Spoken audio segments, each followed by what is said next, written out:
Hi friends, வாங்க இன்னைக்கு எங்களுடைய வெட்டிங் டே. அதாவது எத்தனாவது வருடம் அப்படின்னு பார்த்தீங்கன்னா 24வது வருடம் வெட்டிங் டே தான்.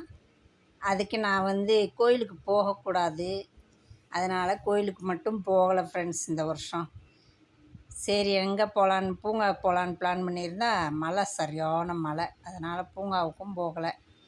நானும் எங்கள் மாமாவும் போட்டிருக்க ட்ரெஸ்ஸு தான் வெட்டிங் டேக்கு எடுத்த ட்ரெஸ்ஸு.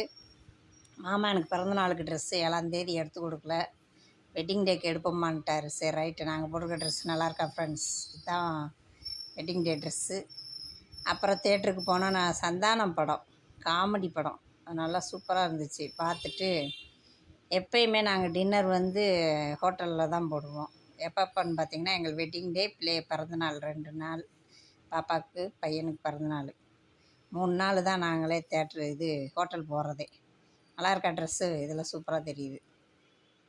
அதனால் 3 நாள் தான் ஹோட்டலுக்கே போவோம், ரொம்ப போக மாட்டோம். சரின்னு படத்தை பார்த்துட்டு அப்படியே ஹோட்டல் போயாச்சு.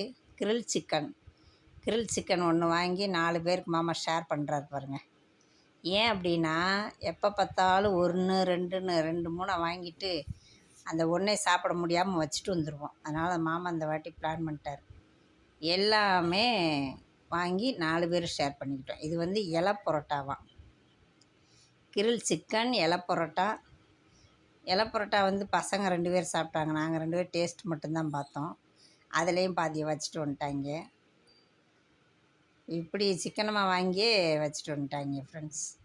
நல்லா ஏசி ஹோட்டல் தான். என் பொண்ணு சாதாரண ஹோட்டலுக்கு போக மாட்டான், ஏசிக்கு தான் போகணும்பா. அதுக்கப்புறம் பார்த்திங்கன்னா கொத்து பரோட்டா.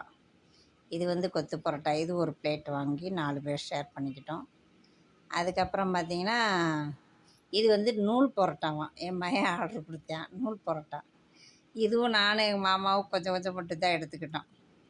இதெல்லாம் முடிச்சுட்டு ஒரு சோடா ஒன்று போட்டோம் பார்த்துக்கோங்க, சூப்பராக இருந்துச்சு சோடாவும். அதுக்கப்புறம் மாமா என்னை ஃபோட்டோ எடு அப்படின்னாரு. சரி, நான் ஒரு ஸ்டில்லாக போட்டுட்டு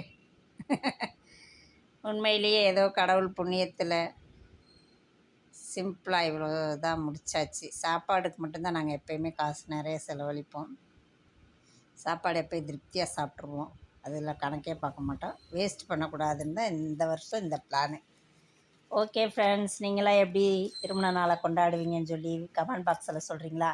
வீடியோ பிடிச்சினா லைக் பண்ணுங்கள், மறக்காமல் சப்ஸ்கிரைப் பண்ணுங்கள் மலர் ராஜா சேனலுக்கு. பாய், மீண்டும் சந்திப்போம்.